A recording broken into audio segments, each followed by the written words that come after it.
Assalamualaikum warahmatullahi wabarakatuh. Ila hadratin Nabiyil Mustafa sallallahu alaihi wasallam, thumma ila ruhil imam Syekhul Islam Ahmad bin Husain al-Isfihani wa sahibi syarh Syekh Taqiyuddin al-Hisni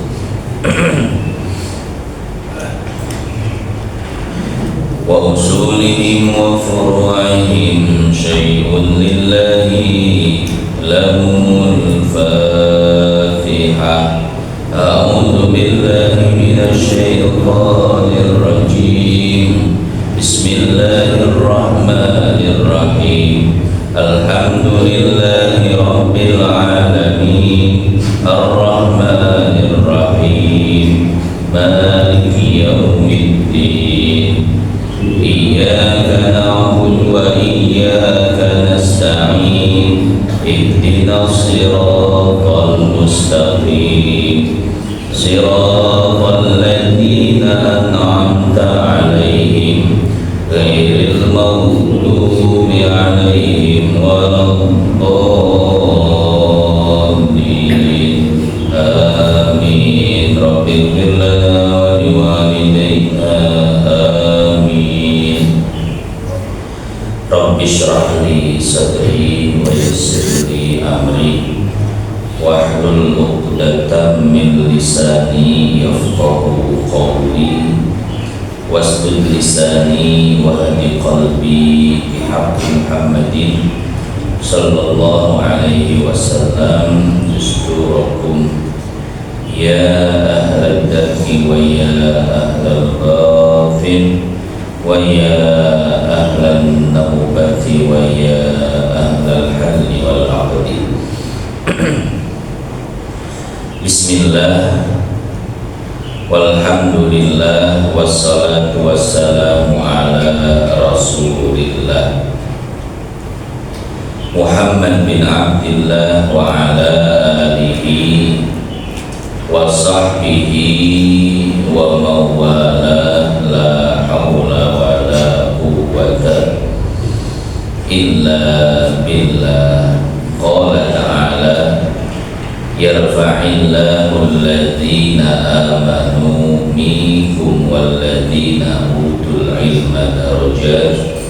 Wa qala an-nabi sallallahu alaihi wasallam,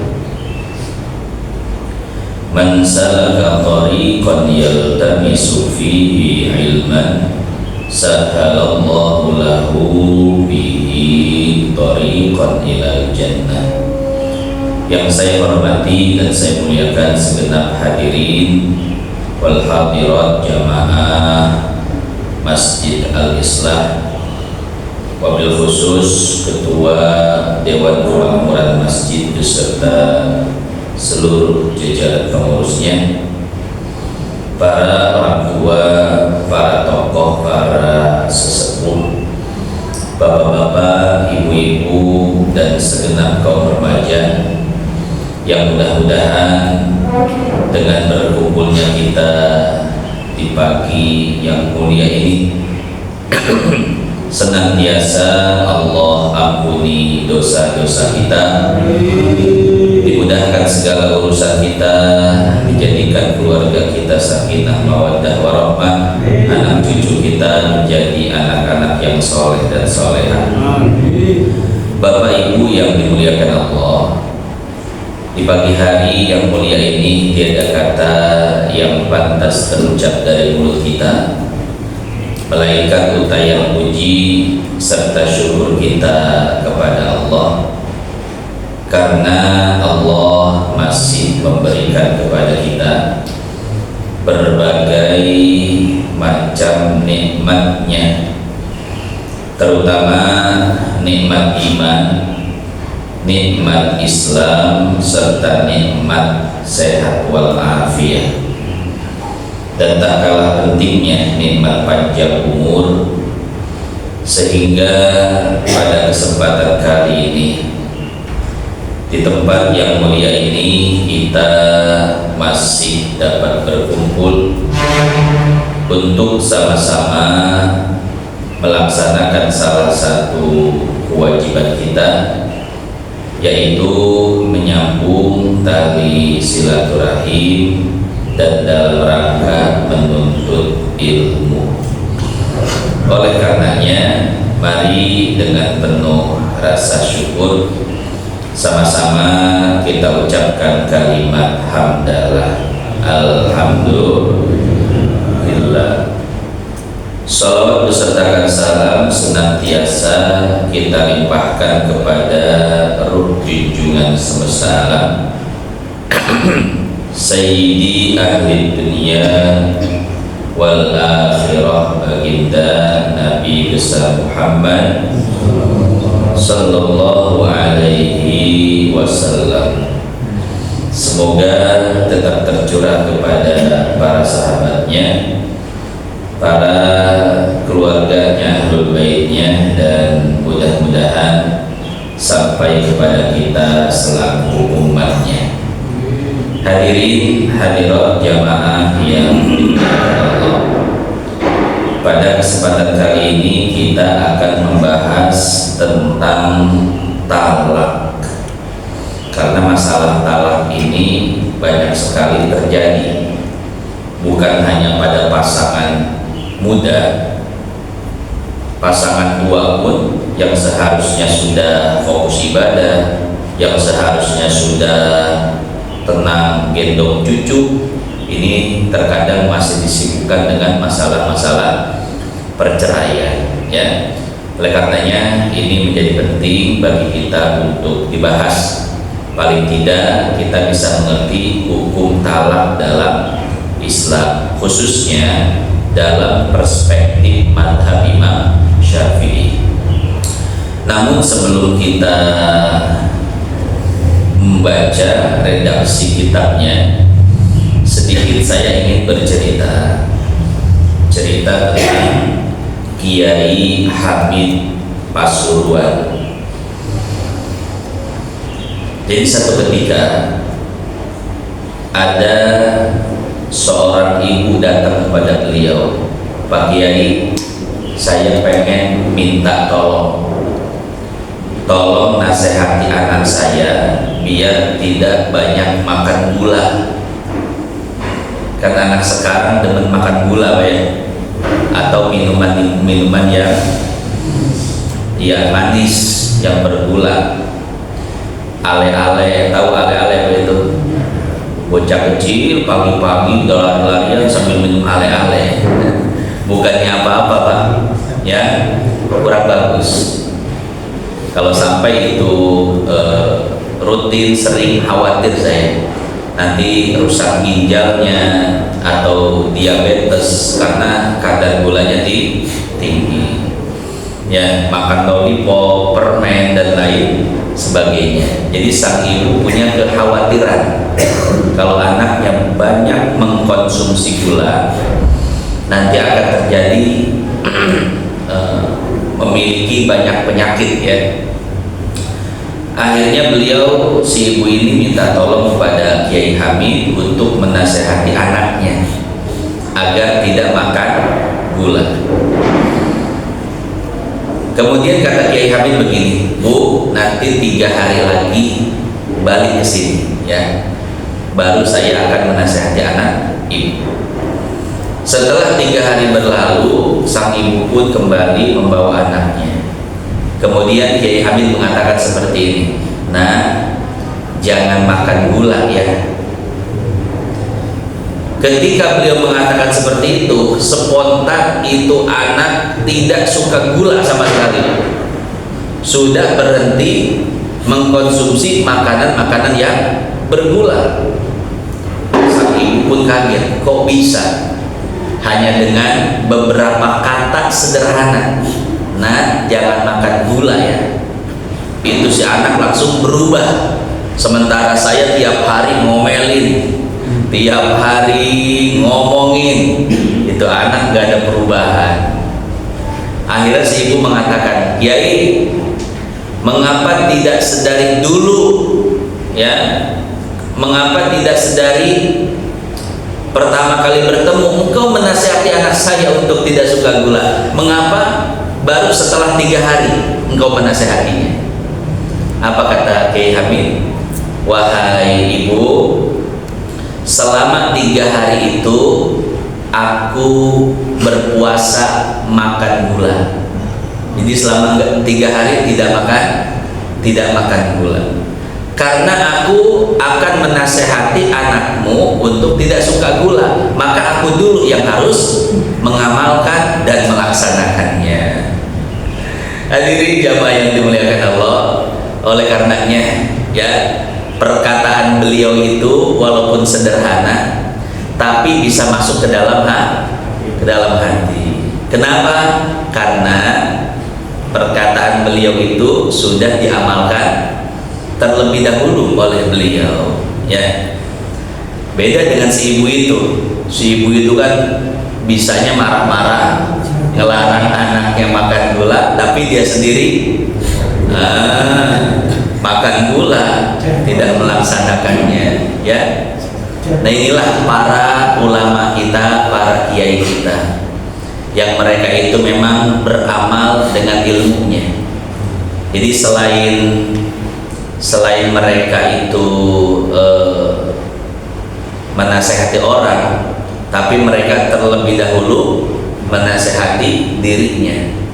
Makanya mereka itu punya qaulan tsaqila, kata-kata yang berbobot, kata-kata yang bisa tembus ke dalam hati ya. Nah jadi seperti itu hadirin jamaah yang dimuliakan Allah.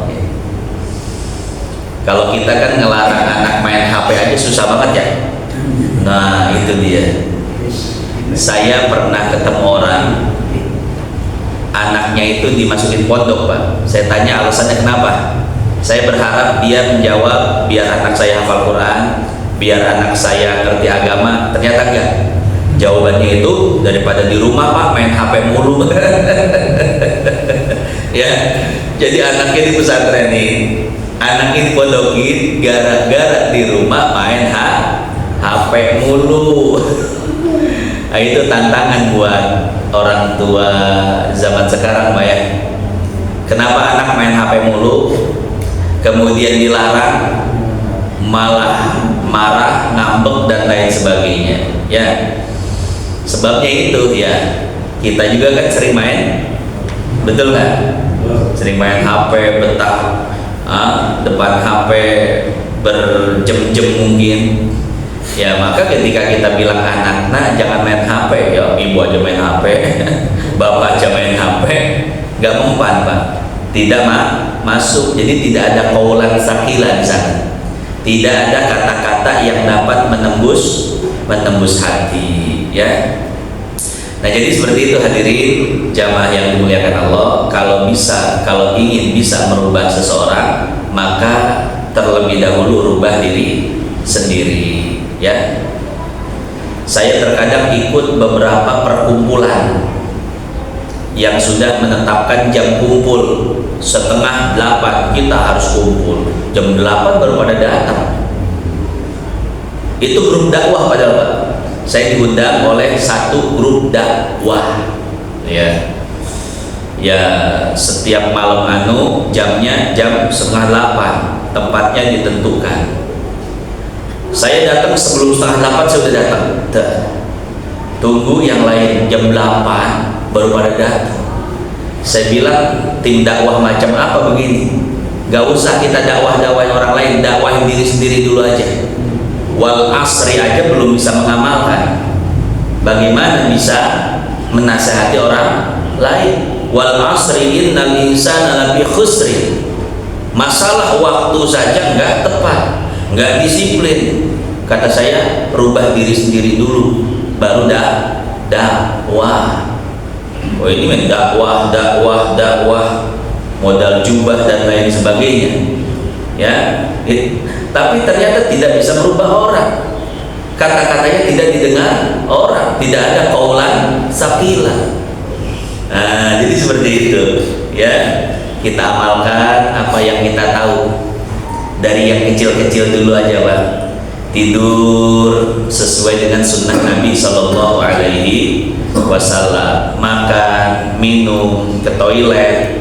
Kalau kita mengamalkan sunnah-sunnah Nabi, maka Allah itu akan menitipkan satu nur, satu cahaya kepada kita, di mana orang ketika melihat kita itu ingin mengikuti jejak kita, ya. Jadi nggak usah banyak ngomong, nanti orang itu langsung ingin ikut dengan kita. Nah, jadi seperti itu. Baiklah, sekarang kita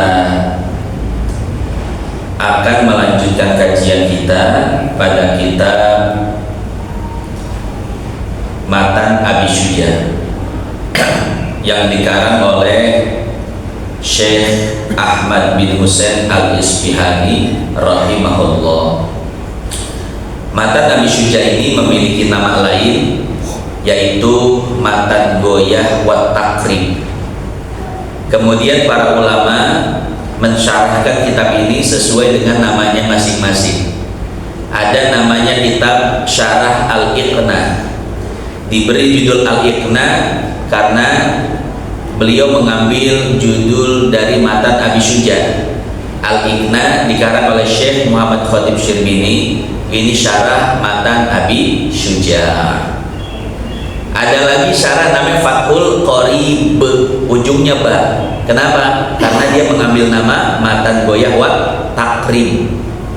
Jadi Fathul Qorib dikarang oleh Al-Imam Ahmad bin Qasim Al-Ghazi, syarah terhadap terhadap Matan Goyah wa Takrib. Nah, dari sini kita belajar, Pak, bahwa yang namanya berkata-kata itu harus rapi. Kalau belakangnya AA semua, belakangnya NN semua, belakangnya B semua. Kalau bisa seperti itu, ya. Karena itulah tradisi para ulama, membuat kata-kata yang indah. Coba bayangkan, Pak, Fathul Qorib syarah Matan Goyah wa Takrib, kan ujungnya ba semua dia. Nah, Al-Iqna syarah Matan Abi Syuja. Jadi disesuaikan dengan huruf-hurufnya. Al-Iqna ini punya hasyiah Al-Bujairami yang disebut dengan Tuhfatul Habib. Kemudian Fathul Qorib punya hasyiah namanya hasyiah Al-Baijuri yang dikarang oleh Syekh Ibrahim Al-Baijuri. Jadi saya waktu awal-awal nikah itu, Pak, depan istri saya sering melantunkan puisi-puisi, ya, bahkan pakai bahasa Arab. Sampai-sampai istri saya curiga, kamu playboy ya? Kok jago berkata-kata dan merayu saya? Curiga. Enggak, saya bukan playboy, pacaran aja enggak. Dia mulai curiga. Kenapa? Karena bisa membuat puisi-puisi seperti itu. Saya bilang, ini bukan karena saya playboy, tapi ini hafalan-hafalan saya. Saya belajar kitab Nahwu, belajar sastra Arab, kitab Syarah Syudur Zahab, Syarah Qatrun Nada, itu kan banyak syair-syair, ya. Salah satu syair-syair cinta ka'annaki syamsun wan nisa'u kawakibu idza tala'ati syamsu lam yabdu minhunna kaukabu. Engkau itu seolah matahari, perempuan lain hanya bintang-bintangnya saja. Tahukah engkau seindah apapun bintang di malam hari, tapi ketika matahari terbit maka tidak ada satupun keindahan bintang yang terlihat. Siapakah matahari itu? Dan matahariku adalah engkau. Kirainmu seneng, malah curiga. Wah, playboy ini. Saya bilang enggak. Ini hafalan-hafalan saya. Apa yang dia nggak percaya, saya buka kitab namanya ini ada. Ya, Ya, makanya Pak, disunahkan romantis kepada Rasulullah saja memanggil istrinya Aisyah siapa? Humairah. Wahai wanita cantik yang pipinya putih kemerah merah. Bapak manggil istri apa? Ayang beb. Ilokan ayang beb. Ya, harus punya satu panggilan yang mesra dengan istri, ya. Jangan istri dipanggil Hajar Aswad, jangan Pak. Jangan terlalu jujur, ya. Nah, jadi seperti itu. Kita harus bisa berkata-kata, merayu istri, menyenangkan istri. Sampai-sampai ada jamaah bilang, Ustaz, ajarin saya biar bisa gombal kayak Ustaz lah. Saya bilang, cari aja di Google. Ya, jadi seperti itu. Itu karena memang banyaknya bacaan yang kita baca, banyak kata-kata yang kita hafal. Jadi seperti itu, ya. Nah, itulah memang tradisi ulama itu seperti itu, ya, menguasai kata-kata. Hadirin jamaah yang dimuliakan Allah. Nah, kitab yang akan kita baca itu adalah kitab Matan Abi Syuja, atau nama lainnya adalah Matan Ghayah wa Taqrib. Saya baca redaksinya, ya. Faslun, ini adalah sebuah fasal. Dalam tinjauan ilmu nahwu, faslun ini khobar. Mana mubtadanya mahzuf, dihapus, takdirnya hada faslun. Ini adalah sebuah fasal. Ini dalam menerjemahkan bahasa Arab, Pak, itu harus menguasai nahwu, shoroh, bahkan mantek dan balaghah. Karena kalau tidak menguasai itu, nerjemahinnya ragu, bimbang, ya, apakah termasuk khobar, termasuk doa. Sama ketika menerjemahkan radhiyallahu ta'ala anhu, rahimahullah, hafidhahullah, itu butuh kepada ilmu balaghah. Karena secara ilmu balaghah itu namanya khobariyatun lafzan insya'iyatun makna.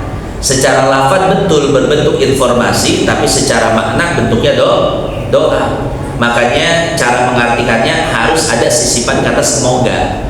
Semoga Allah meridhoinya, semoga Allah menjaganya, semoga Allah merahmatinya, ya. Nah, kita baca redaksi kitabnya. Wa idza talaqum ra'atahu wahidatan aw sintaini. Apabila seorang suami mentalak istrinya dengan talak satu atau talak dua, falahu muraja'atuha, maka sang suami bisa merujuk istrinya.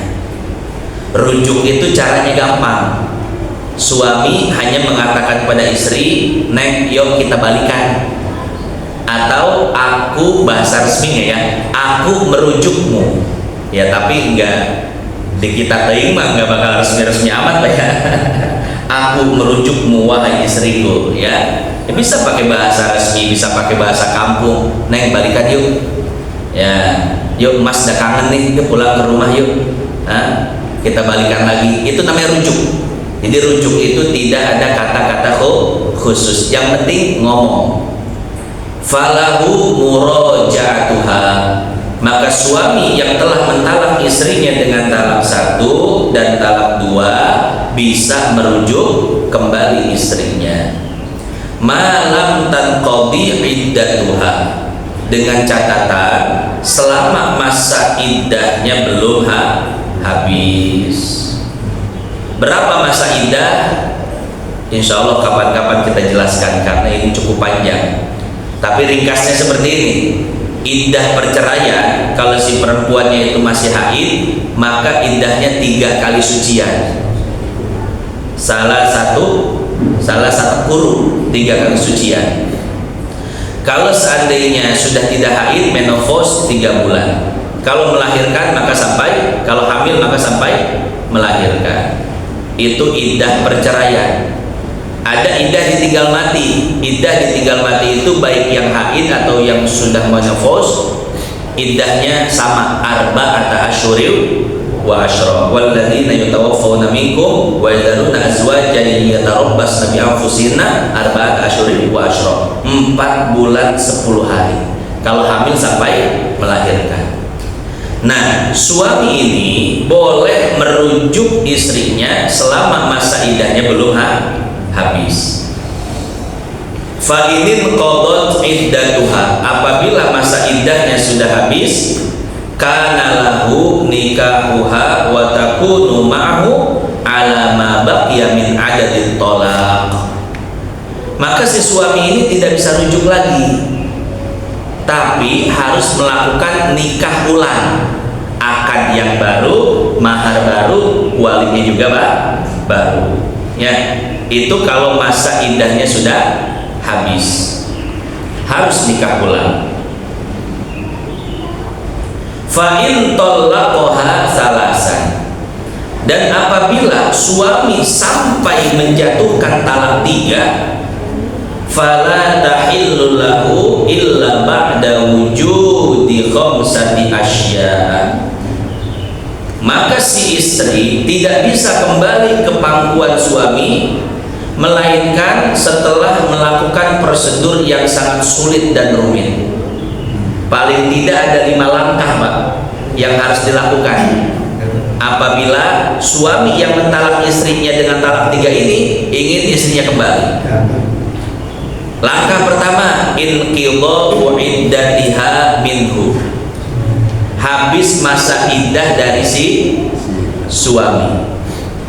Wa tazwijuha bi ghairihi, si perempuan ini harus menikah dengan laki-laki lain. Wa dukhuluhu biha, tidak cukup akad saja, tapi si wanita ini harus digauli oleh laki-laki tersebut. Ini suami kedua ini, Pak, suami yang baru, namanya muhallil. Jadi si perempuan harus digauli oleh muhallil.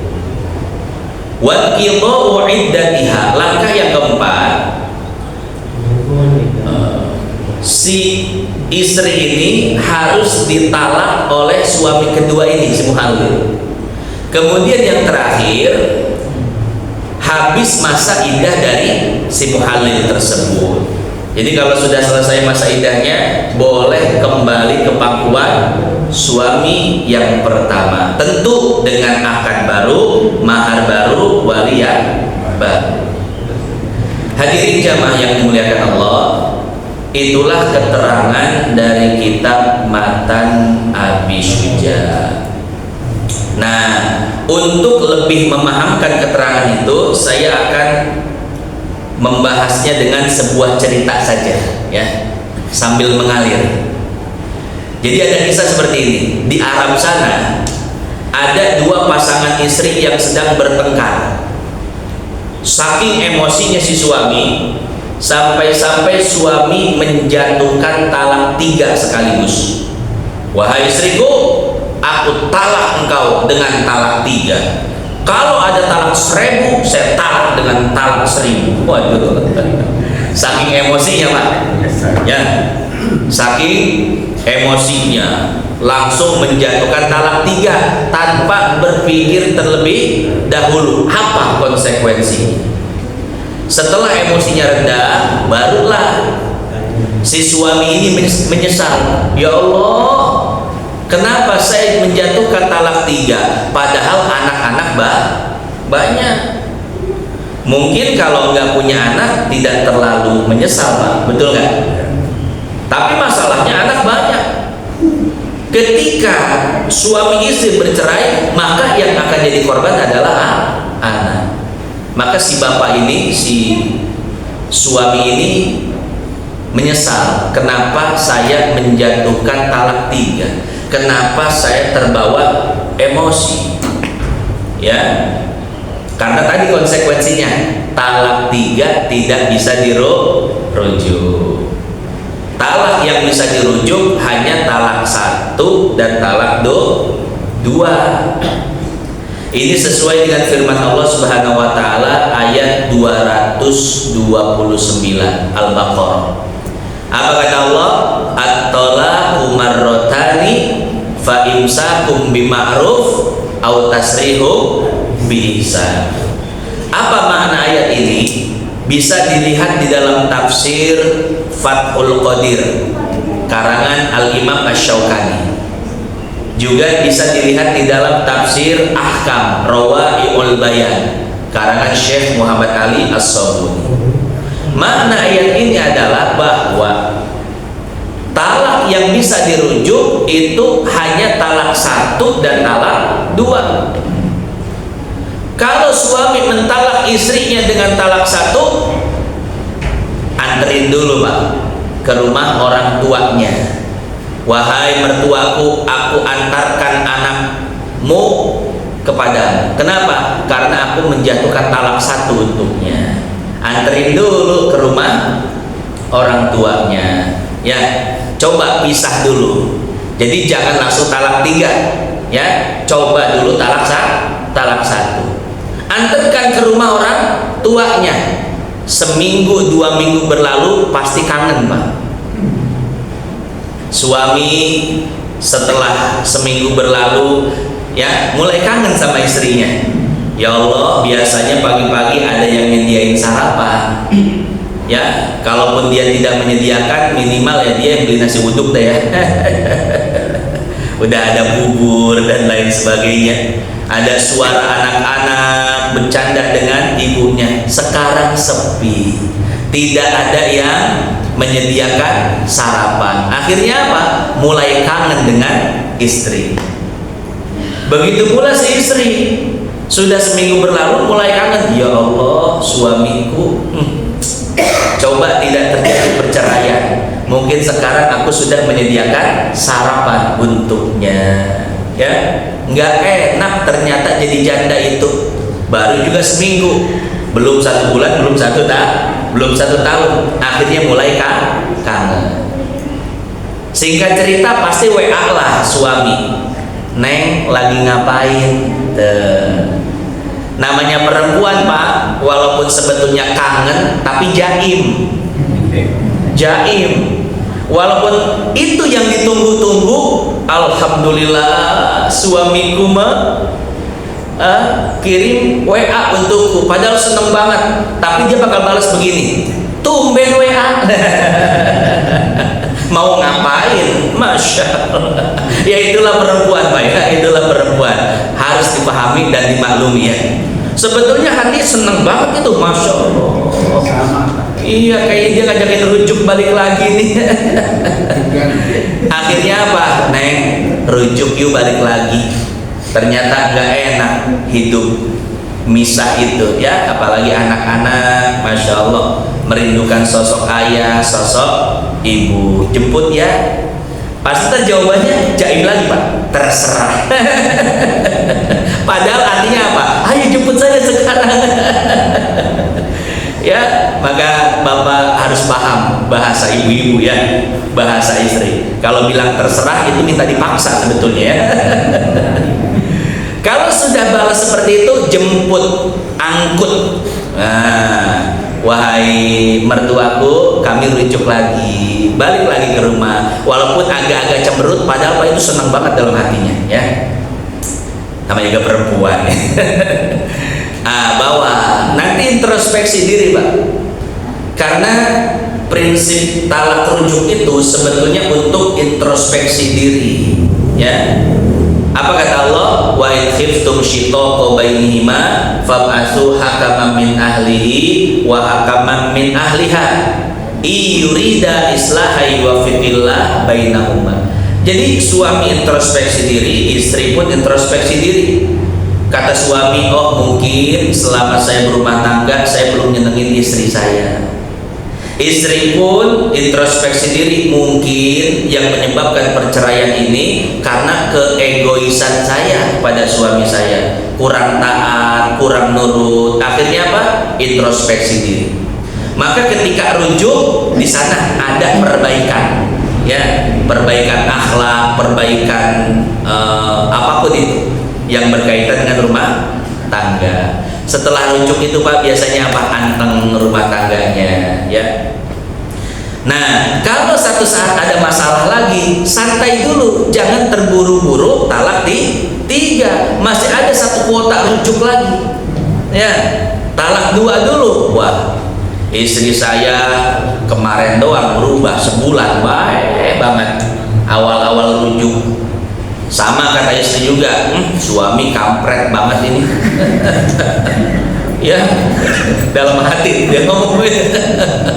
Ya, awal-awal rujuk doang lembut banget. Di rumah mulu karang ngayap lagi kayak kemarin. Ya, akhirnya apa? Emosi, berantem lagi. Tenang Pak, jangan dulu langsung talak 3, talak 2 dulu ya. Sejatuhkan talak 2 kepadamu, pulang ke rumah orang tuamu, anterin Pak, anterin, titipkan lagi, nanti introspeksi diri lagi. Ya Allah, ternyata beneran nggak enak hidup sendiri itu, rujuk lagi. Cuman setelah talak 2 itu hati-hati ya, karena kuota rujuknya sudah habis. Tinggal 1 talak lagi yang kalau sampai dijatuhkan, Masya Allah, akibatnya luar biasa ya. Nah, akibatnya seperti tadi ya. Jadi kalau talak 3 sudah dijatuhkan, ini udah berumah tangga lagi, anteng lagi, emosi lagi, berantem lagi, akhirnya jatuh talak lagi. Talak engkau dengan talak terakhir, talak 3, ya sudah selesai. Rumah tangga bubar, selesai. Korbannya siapa? Anak-anak ya. Nah, kalau seandainya setelah talak 3 suami istri ini ingin kembali lagi, kalau rujukan udah nggak bisa, tapi ingin kembali mengikat rumah tangga, ingin kembali berumah tangga. Bagaimana caranya? Prosedurnya seperti yang tadi disebutkan, sulit rumit. Harus ada 5 langkah yang dilewati. Pertama apa? Si wanita ini harus sudah habis masa iddahnya dari si suaminya. Si perempuannya masih muda, masih haid. Kan ada perempuan masih haid, ada yang sudah tidak haid lagi. Yang tidak haid lagi disebut apa? Menopause. Kalau orang Arab Pak, umur 40 udah menopause. Kalau di Indonesia saya tanya sama ibu-ibu, biasanya umur 50. Umur 50 baru berhenti haid. Nah, perempuan yang masih haid, iddahnya salah satu quru, 3 kali sucian. Suci, haid, suci, haid, suci, haid, baru selesai masa iddahnya. Kalau yang sudah menopause maka 3 bulan ya. Nah, yang pertama, si perempuan ini harus selesai masa iddahnya dari suami yang pertama. Kemudian langkah kedua, si perempuan ini harus menikah terlebih dahulu dengan laki-laki lain. Yang ketiga, tidak cukup menikah saja, tidak cukup akad saja, tapi si perempuan ini harus berhubungan badan dengan laki-laki tersebut, yang disebut dengan muhallil. Ini suami baru, suami yang kedua itu Pak, namanya apa? Muhallil. Itu harus hubungan badan dulu, sesuai dengan hadis riwayat Imam Bukhari. Jadi ternyata kejadian seperti ini pernah kejadian di zaman Nabi. Ada seorang perempuan ngadu, wahai Rasul, saya mantan istrinya Rifa'ah, kemudian dia mentalak saya dengan talak 3. Saya akhirnya menikah dengan Abdurrahman bin Zubair. Cuman wahai Rasul, Abdurrahman bin Zubair ini innahu mislul hudbah. Mohon maaf Rasul, kemaluannya itu seperti ujung kain. Kecil, lembek.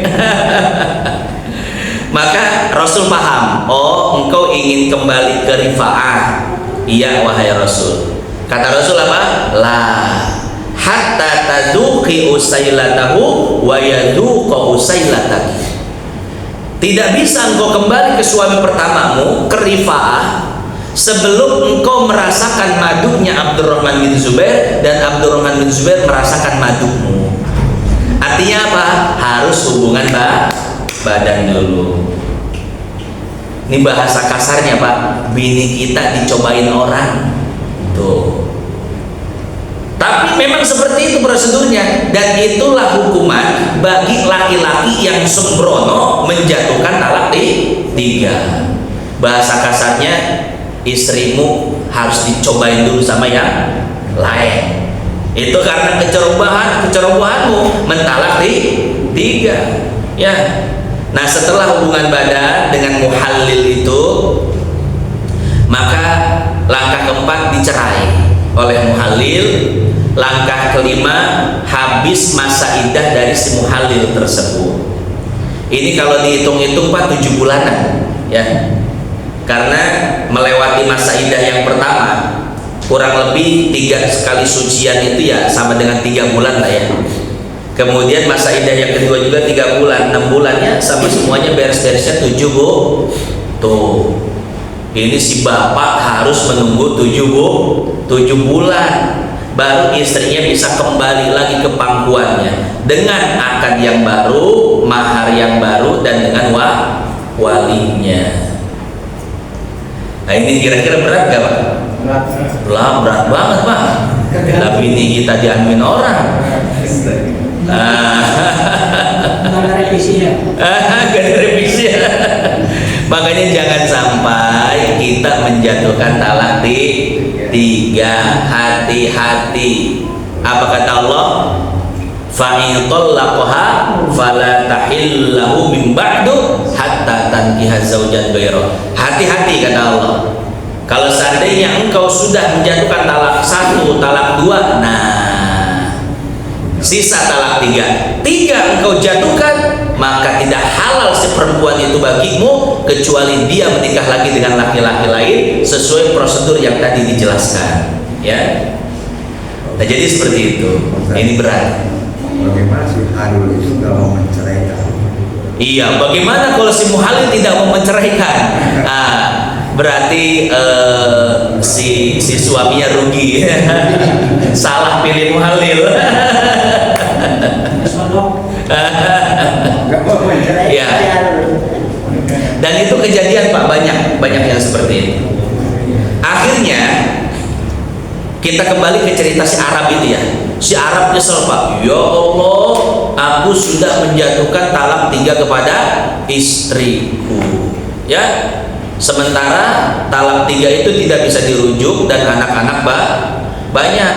Maka mau tidak mau aku harus kembali berumah tangga dengan istriku. Bagaimana caranya? Ya tadi harus menjalani prosedur yang tadi.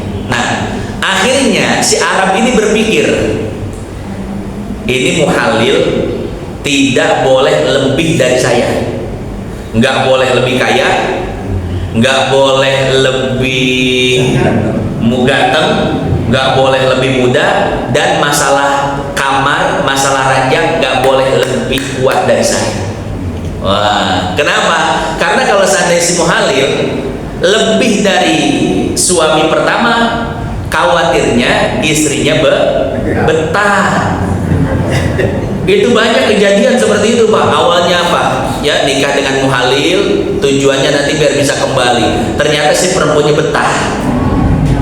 Kenapa? Nyaman. Karena si muhalilnya lebih soleh, lebih baik, lebih ganteng, lembut, kaya lagi. Nah, Masya Allah.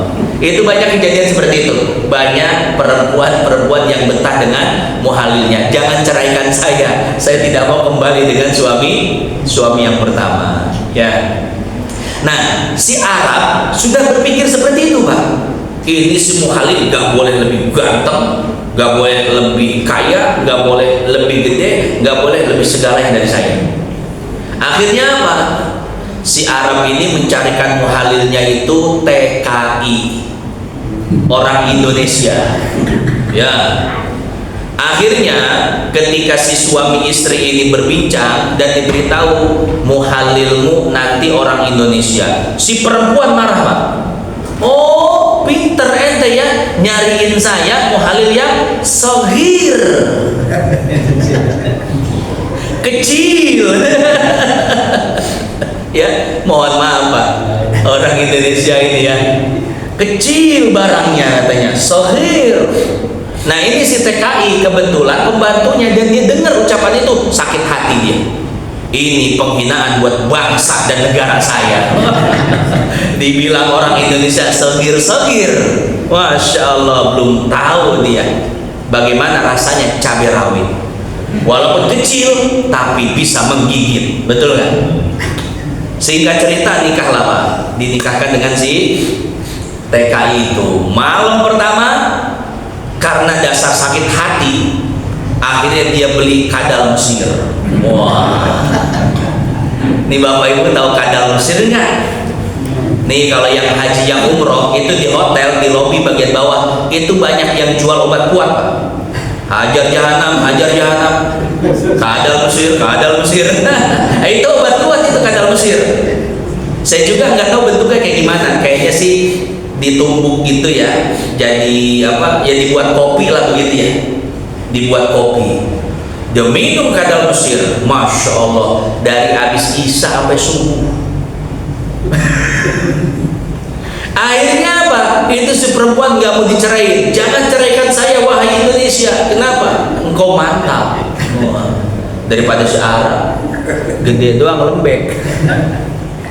Masya Allah ya, akhirnya diancam oleh si Arab. Engkau tidak menceraikan istriku, aku pecat kau, aku pulangkan kau ke Indonesia. Akhirnya apa? Diceraikan. Setelah diceraikan itu baru menjalani masa iddah yang kedua, selesai, baru bisa kembali lagi ke suami pertama.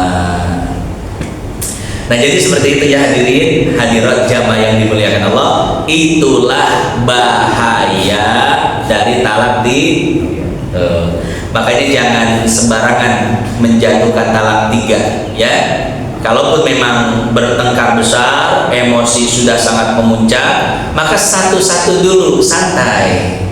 Talak 1 dulu, rujuk. Kemudian ada masalah lagi, talak 2, rujuk lagi. Sudah 3 kali buat masalah, nggak tahan dan tidak bisa mempertahankan rumah tangga, ya sudah. Mungkin cocoknya dengan laki-laki lain dan bapak-bapak cocoknya dengan wanita lain, selesai. Jadi seperti itu ya Bapak Ibu yang dimuliakan Allah. Itulah sedikit kisah tentang bahaya talak 3. Nah kita kembali ke kitab yang tadi ya, bahwa talak 1 dan talak 2 itu masih bisa dirujuk dengan catatan masa iddahnya belum selesai. Kalau seandainya masa iddahnya sudah selesai, maka tidak ada lagi rujuk, tapi harus dengan akad yang baru dan mahar yang baru. Jadi walaupun masih talak 1 talak 2, kalau seandainya masa iddahnya sudah habis, ketika ingin kembali maka harus akad yang baru. Beda dengan talak 3. Talak 3 ini memang pada awalnya tidak bisa dirujuk, maka ketika ingin kembali berumah tangga harus menjalani prosedur yang sangat sulit dan rumit. Langkahnya pun panjang, minimal 7 bulan gitu ya, baru bisa kembali. Hadirin hadirat, itu saja yang dapat saya sampaikan pada kesempatan kali ini. Tentu penyampaian ini masih banyak kekurangan, maka untuk menyempurnakan kekurangan, saya buka sesi pertanyaan. Silakan. Iya, silakan.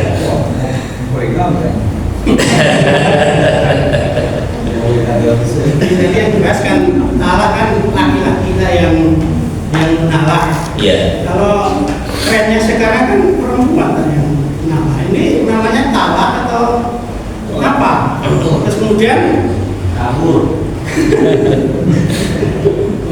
Kemudian kan ada hadis apa itu, bagi wanita yang minta cerai itu jangan kan kalau masuk surga mencium surga aja tidak. Itu bersyarat atau enggak kan? Tuh, jadi yang kedua itu yang nanti dilanjut nanti Pak. Oh iya. Kayak banyak banget yang pengen ditanyain. Iya. Hadirin jamaah yang dimuliakan Allah, Allah Subhanahu wa taala berfirman, "Ar-rijalu qawwamuna 'alan nisa." Laki-laki itu pemimpin bagi perempuan. pemimpin rumah tangga. Maka yang memegang tali perceraian hanyalah laki-laki saja. Perempuan tidak bisa menceraikan suaminya, ya. Jadi hanya suami yang bisa menceraikan istrinya. Ini merupakan ijma para ulama. Nah, sekarang bagaimana? Banyak perempuan yang menggugat cerai, ya. Hadirin jamaah yang dimuliakan Allah, gugatan cerai itu betul ada di dalam Islam.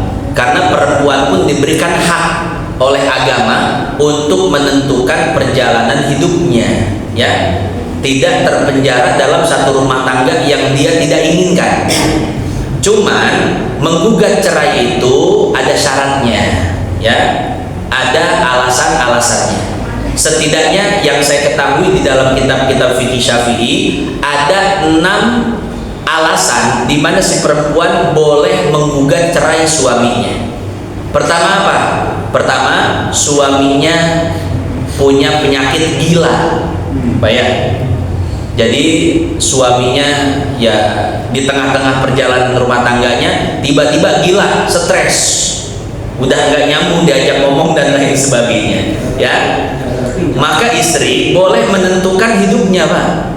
Ya, boleh menentukan hidup, tidak harus terpenjara dalam situasi seperti itu. Dia boleh juga cerai. Pergi ke KUA bilang suami saya gila. Nanti sama KUA dimediasi, teliti apakah betul laporannya. Kalau betul nanti dikabulkan. Ya, itu namanya faskhun nikah atau gugatan cerai. Akhirnya dituliskan nanti pernikahannya dibatalkan, ya. Akhirnya si perempuan nanti setelah menjalani masa iddah bisa menikah dengan laki-laki lain. Itu yang pertama, si laki-lakinya gila, ya. Yang kedua, si laki-laki memiliki penyakit kulit, yang mana penyakit kulitnya itu membuat seseorang atau seorang istri menjadi jijik gitu. Mohon maaf ya. Ya kalau penyakit kulit biasa nggak jadi masalah, ya. Tapi kalau penyakit kulitnya sampai misalkan bernanah, ya, kemudian mohon maaf jijik dilihatnya. Nah, istri itu punya pilihan mau sabar afdol, kalau nggak sabar pengen nentuin jalan hidupnya, ya sudah tinggal datang ke KUA lapor, ya. Nanti bisa dibuatkan surat perceraian, faskhun nikah. Yang ketiga sama, ini antara juzam dan baros. Yang keempat itu kalau suami mohon maaf kemaluannya putus, misalkan mohon maaf kecelakaan, yang kegencet itu bukan kakinya tapi kemaluan. Nggak tahu kenapa bisa itu bagian, ya. Akhirnya apa? Setelah diperiksa oleh dokter harus diamputasi, Pak. Diamputasi, hilang, Pak. Nah, setelah hilang itulah, ya, karena kan yang namanya untuk memenuhi kebutuhan biologis di situ tempatnya, ya. Perempuan, wanita, istri butuh dipenuhi juga, Pak, biologisnya. Sementara alatnya sudah tidak ada. Maka sebagai manusia biasa, si istri perempuan ini berhak menentukan jalan hidupnya. Gugat ke KUA, ya. Nanti bisa di faskhun nikah, bisa dibuatkan surat perceraian. Kemudian yang kelima yaitu impoten. Nah, kata istrinya, lah kok nggak bangun-bangun, ya. Akhirnya apa? Nanti bisa lapor ke KUA. Cuman masalah impoten ini para ulama mengatakan bahwa KUA itu harus memberikan waktu selama 1 tahun untuk berobat. Si laki-laki ini nanti dipaksa untuk berobat, ya. Kalau dalam jangka 1 tahun sudah bisa menghidupkan kembali yang mati, ya, maka gugatan si perempuan nanti ditolak. Tapi kalau sudah 1 tahun lewat ternyata masih belum sembuh impotennya, nanti gugatannya dikabulkan, dipisahkan. Tuh. Kemudian yang keenam, ya, itu adalah ketika sang suami tidak memberi nafkah kepada istrinya. Ya, suaminya tidak pernah memberi nafkah, nggak kerja, nggak dagang, nggak usaha. anak dan istrinya diterlantarkan begitu saja. Apa kata Nabi? Kafa bil mar'i itsman an yudayyi'a man yaqut. Cukuplah seorang suami dianggap berdosa, bahkan melakukan dosa besar, ketika dia menyia-nyiakan orang yang wajib dia nafkahi. Nah, ketika perempuan disia-siakan oleh suaminya, kata Imam Syafi'i, dia punya dua pilihan. Pilihan pertama, sabar. Kalau tidak mau sabar, ya sudah, perempuan punya hak untuk melakukan gugatan cerai. Pergi ke KUA, bawa saksi, gak pernah ngasih nafkah, ya sudah, nanti dibuatkan surat cerai. Nah, jadi seperti itu ya. Jadi perempuan tidak bisa menceraikan suaminya, tapi bisa melakukan gugat cerai. Kemudian betul itu hadisnya seperti tadi ya, bahwa perempuan yang meminta cerai kepada istri, kepada suaminya, jangankan masuk surga, mencium baunya pun tidak Allah izinkan ya. Nah, ini disebutkan dan dijelaskan di dalam kitab At-Targhib wa Tarhib, Mukhtasar At-Targhib wa Tarhib karang Syekh Ibnu Hajar Al-Asqalani. Ini merupakan ancaman bagi perempuan yang meminta cerai pada suami tanpa alasan apapun yang dapat dibenarkan. Itu kata Syekh Ibnu Hajar, Pak. Ya. Jadi hadis tersebut konteksnya adalah meminta cerai tanpa sedikit pun alasan yang bisa dibenarkan. Suaminya ngasih nafkah, suaminya tidak KDRT, suaminya soleh, tapi dia minta cerai. Nah, maka perempuan yang seperti itu masuk konteks hadis tadi. Tapi kalau seandainya suaminya yang nggak bener, nggak ngasih nafkah atau KDRT dan lain sebagainya, maka itu seperempuan tidak masuk konteks hadis yang tadi. Wallahu a'lam. Satu lagi tak? Iya. Suami istri bertengkar, dan lakinya itu ngomong, udah itu cerai aja. Kata-kata cerai itu termasuk talak apa ya? Apa tak? Iya. Jadi di dalam ilmu balaghah itu ada khobar, informasi, dan ada insya. Salah satu bentuk insya adalah ancaman, ya. Nah, maka dilihat konteksnya, ya, dilihat dilalahnya, dilihat korinahnya, indikasinya, bahasa kitanya. Kalau kata-kata itu indikasinya adalah indikasi informasi, maka jatuh talak. Suami mengatakan seperti ini, ya sudah, saya jatuhkan talak kepadamu. Itu kan informasi ya, maka jatuh talak seketika. Tapi kalau kata-katanya itu ancaman, lagi emosi Pak, lagi berantem, saya ceraikan kamu. Apa maknanya? Ternyata maknanya adalah ancaman. Saya ceraikan kamu. Artinya, apakah kamu mau saya ceraikan? Tuh, ini bukan informasi, bukan khobar. Maka kalau bukan informasi itu tidak serta-merta jatuh talak, ya. Maka dilihat dulu maksud dari kata-katanya itu. Apakah maksud dari kata-katanya dia memberitahu bahwasanya dia sudah menjatuhkan talak, atau hanya sekedar ancaman saja? Kalau dia bermaksud menjatuhkan talak, ya, memberitahu, menginformasikan, berarti jatuh talaknya. Tapi kalau hanya sekedar ancaman-ancaman, saya ceraikan kamu, maknanya kan apakah kamu mau saya ceraikan? Tuh, begitu Pak ya. Maka ini tidak serta-merta jatuh talak, tapi nanti tergantung pada istri. Kalau istrinya setuju, jatuh talak. Kalau istri yang diam aja atau bilang nggak mau, tidak jatuh talak. Contohnya tadi misalkan suami bilang, saya ceraikan kamu, ya, kata istrinya apa? Ya sudah, kita cerai. Tapi setelah diancam gitu istrinya, diam. Itu nggak jatuh talak, ya. Kurang lebih seperti itu. Wallahu a'lam bishawab. Ya, siapa lagi? Silakan. Iya gimana itu? Kan istri jaga email tadi. Kalau diamnya iya, gimana? Iya, jatuh talak gitu ya. Iya. Saya ceraikan kamu. Kan maknanya apakah kamu mau saya ceraikan? Istri bilang apa?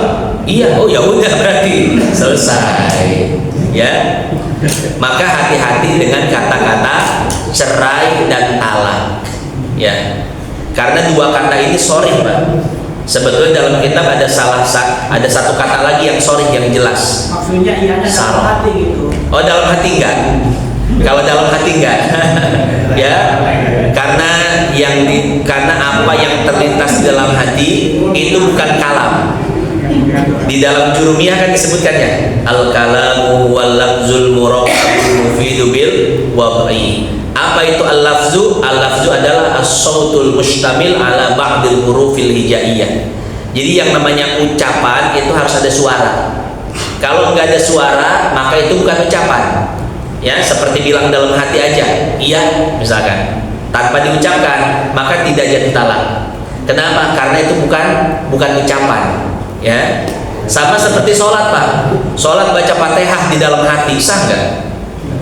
Nggak sah, karena itu bukan bacaan. Bacaan itu ada suaranya. Bismillahirrahmanirrahim. Minimal terdengar oleh diri sendiri. Jadi kalau di dalam hati baca Fatihah, sholatnya begini. Ente nggak baca Fatihah, udah di dalam hati, nggak sah. Ya, ngomong di dalam hati. Baca bacaan rukun di dalam hati itu tidak sah bacaannya. Ya, jadi seperti itu. Yang namanya ucapan harus ada suaranya. Wallahu a'lam. Boleh Pak Ustaz? Ya, silakan. Tadi cerita dari orang Arab tadi kan, seorang suami berkata, saya cerai talak aja langsung 3 gitu. Kan itu soal itu talak itu harus bertahap, talak 1, talak 2, talak 3 gitu. Yang tadi soal kayak gitu, saya tahu langsung 3 gitu. Iya. Jadi di dalam mazhab Syafi'i itu ketika seseorang menyebutkan angka talak, maka angka itulah yang dijadikan hukum, ya. Misalkan dia menyebutkan saya talak engkau dengan talak 2, berarti langsung 2. Saya talak engkau dengan talak 3, langsung 3. Bahkan kalau lebih dari 3 dihitungnya 3. Saya talak engkau dengan talak 1 juta, saking keselnya, Pak. Talak 1 juta. Ya, tetap jatuh 3. Itu kalau disebutkan bilangannya, ya. Kalau tidak disebutkan bilangannya, maka itu sesuai dengan kuota yang ada. Pertama, saya ceraikan kau. Enggak bilang 1, 2, 3. Akhirnya cerai, rujuk. Kemudian cerai lagi, saya ceraikan kau. Berarti masuk 2. Yang ketiga lagi, yang ketiga kali, saya ceraikan kau. Berarti masuk 3. Nah, jadi seperti itu, ya. Jadi kalau disebutkan bilangannya, maka sesuai bilangan. Kalau tidak disebutkan bilangannya, sesuai kuota yang tersisa. Itu perspektif mazhab Syafi'i. Dan sebagian ulama yang lain mengatakan talak 3 itu tidak jatuh serta-merta kecuali kuota-kuota sebelumnya sudah habis. Jadi talak itu, Pak, harus satu-satu, ya. Mau disebut bilangan berapapun pasti jatuhnya sesuai dengan kuota. Misalkan talak pertama bilangnya talak 3, tetap sebagian ulama mengatakan itu dihitung talak 1, ya. Setelah itu dia menjatuhkan talak 2 tapi bilangnya talak 18,5. Gimana ceritanya talak 2? Ya, mau bilangan apapun yang diucapkan tetap sesuai dengan prosedur. Berarti jatuh talak 2. Ketika talak 3 dibilang saya jatuhkan kau talak 1. Ya tetap talak 3. Nah, itu pendapat sebagian ulama. Kalau tidak salah itu pendapat Al-Imam Ibnu Taimiyah. Ya, Al-Imam Ibnu Taimiyah. Ini guru daripada Al-Imam Ibnul Qayyim Al-Jauziyah. Ke bawahnya itu ada Syekh Muhammad bin Abdul Wahab, ke bawahnya ada lagi Syekh Albani, kemudian ulama-ulama Mesir Syekh Abdul Aziz bin Bas, Syekh Muhammad bin Shalih Al-Utsaimin, Syekh di Yaman ada Syekh Muqbil Al-Wadi'i, kemudian ada lagi Syekh Shalih Fauzan dan lain sebagainya, ya. Nah, beliau ulama-ulama tersebut berpendapat seperti itu, ya. Jadi talak 3 itu, talak itu harus satu-satu, tidak boleh sekaligus 3. Nah, kurang lebih seperti itu, ya. Cuman kalau kita ingin memakai pendapat-pendapat beliau yang tadi, bertanyanya itu nanti harus ke ustadz-ustadz yang mempelajari kitab-kitab beliau ya, kepada ustadz-ustadz salafi ya. Jadi kita kelepasan nih talak 3 sama istri, ya Allah kata ustadz di Syafi'i mah langsung 3. Saya cari-cari celah aja deh. Datang ke ustadz salafi ya, ustadz saya langsung talak 3. Oh kata Syekh Ibnu Taimiyah talak 1. Oh aman. Ya sudah ya, silahkan, ada jalurnya masing-masing. Nah, kurang lebih seperti itu. Karena begini Pak, kadang di mazhab Syafi'i ada yang pendapatnya tidak keras, di dalam mazhab lain ada yang keras, dan sebaliknya di dalam mazhab lain ada yang tidak keras, di mazhab Syafi'i ada yang keras. Nah, jadi memang seperti itu ya. Cuman kita pesan guru saya dan pesan para ulama itu jangan mencari-cari hukum yang sesuai dengan nafsu. Oh di mazhab Syafi'i enak nih, ikut dalam masalah ini ikut Syafi'i. Oh di Maliki enak nih dalam masalah ini, ikut Maliki. Jadi loncat-loncat, jangan cari yang enak-enak ya. Nah, tapi cari yang kita ya yang kalau ya. bermazhab gimana Ustaz? Kalau apa? Enggak bermazhab. Hadis Al-Qur'an. Iya. Allah Subhanahu wa taala berfirman, "Fas'alu ahla dzikri in kuntum la ta'lamun." Tanyalah ulama jika kalian tidak tahu. Nah, ulama siapa yang harus kita tanya? Karena kan begini Pak, kalau kita langsung ke Al-Quran, langsung ke hadis itu nggak bisa. Karena i'rab bismillahirrahmanirrahim aja saya yakin pasti kepada tahu. Itu baru ilmu nahu, belum sorof, mantek, balago. Ilmu usul tafsirnya, ilmu usul fikihnya, ilmu istinbat, menggali hukumnya dan lain sebagainya ya. Maka karena kita tidak memiliki ilmu-ilmu tersebut, tidak memiliki otoritas untuk kembali ke Al-Quran dan Sunnah, maka pesan Allah apa? Ikuti ulama yang bisa kembali kepada Al-Quran dan hadis. Nah, ulama yang kredibel, yang muktamad dan dapat dipercaya ya, dari sekian banyaknya mazhab sebetulnya ada 18 Pak. 18 di dalam kitab Al-Bayan ya, syarah dari Al-Muhaddam. Cuma kata para ulama yang terkonfirmasi, terverifikasi kesohihannya, keterpercayaannya sampai sekarang itu cuma 4. Hanafi, Maliki, Syafi'i dan Hambali. Kenapa? Karena di setiap generasi mazhab-mazhab ini punya ulamanya, punya penerusnya, dan ada kitab yang dikarang dari dulu sampai sekarang ya. Maka ini jadi pilihan kita untuk bermazhab. Mau Syafi'i silahkan, Hanafi, Maliki, Hambali silahkan, pilih salah satu ya. Nah, kalau ada yang mengatakan tidak bermazhab, kemungkinannya 2. Kemungkinannya sesat ya, karena tidak ikut ulama. Coba satu orang yang tidak bermazhab tanya, sudah menguasai ilmu apa aja? Quran hafal enggak? Kebanyakan orang enggak hafal Quran Pak ya. Mohon maaf ya, yang ngomong tidak bermazhab kebanyakan enggak hafal Quran. Yang bahkan yang hafal Quran itu, guru saya Quran di luar kepala, ngajar itu nggak usah baca-baca kitab, semua ada di sini. Al-muhaddis, ahli hadis, ahli usul fikih, ahli tarikh, ahli ini semua tetap adabnya Syafi'i ya. Syekh Ibnu Hajar Al-Asqalani, julukannya apa? Al-Hafidh, orang yang hafal 300.000 hadis beserta sanad-sanadnya. Madhabnya apa? Syafi'i. Imam Nawawi yang hampir mencapai derajat mujtahid mutlak, ahli tafsir, ada tafsirnya namanya Tafsir Al-Munir. Ahli fikih, kitabnya banyak, Minhajut Thalibin salah satunya ya. Tapi madhabnya apa? Syafi'i. Ulama-ulama besar itu Syafi'i Pak. Bukhari ini khilaf, ada yang bilang Syafi'i, ada yang bilang Hambali. Imam Muslim itu madhab Syafi'i, padahal ahli hadis ya. Nah jadi kalau ada orang yang bilang tidak bermadhab, saya bingung juga, kok enggak gitu. Maksudnya setinggi apa ilmunya ya? Bolehlah dites kalau tinggi ilmunya gitu. Itu yang pertama. Yang kedua, itu karena belajarnya belum lama. Kalau belajarnya udah lama, pasti tunduk Pak. Pasti dia itu mengakui bahwa dia wajib bermadhab. Kenapa? Contoh, saya pernah bertanya seperti ini. Ada orang bilang, Ustaz saya tidak bermadhab. Saya bilang kalau nggak bermadhab berarti ikut siapa? Ya ikut Nabi gitu. Ya ikut Nabi dari mana? Ya dari Sahih Bukhari. Oh berarti ikut Bukhari. Kan baca kitab Sahih Bukhari. Siapa yang ngarang Sahih Bukhari? Yang ngarang Sahih Bukhari Imam Bukhari. Berarti ente ikut Imam Bukhari, ikut ulama. Baca kitab apa lagi? Sahih Muslim. Ya berarti ikut Imam Muslim. Ya, kalau ikut Quran sama Nabi, langsung ke Al-Qur'annya, langsung ke Nabinya. Jangan pakai kitab. Itu kitab para ulama, Pak. Karangan para ulama. Ya. Nah, sementara Bukhari pun ikut Hanbali dan ikut Syafi'i.